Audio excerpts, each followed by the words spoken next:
Well, I hope that this first season has helped you lay the foundation for your color correction skills and help you apply the principles we learned to your Stocksy footage.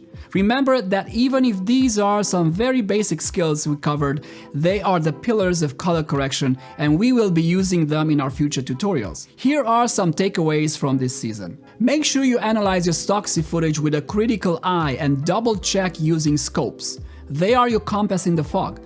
Regardless of your screen calibration, the scopes will always reveal what needs to be fixed in your footage. Keep color adjustments and the node structure as simple as possible. No need to overcomplicate. Keep a clear node tree where you assign each adjustment to its own node. This way, you will always know what node to access when you need to fine-tune certain controls.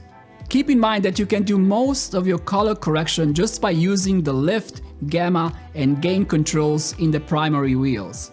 That's where the real power of DaVinci Resolve lies, since they are affecting your grade in a very organic and seamless way. Well, I do hope that this season was helpful in giving you the confidence and the means to color correct your Stocksy footage and achieve a professional final look to your sets with the least of efforts. Till next time, cheers!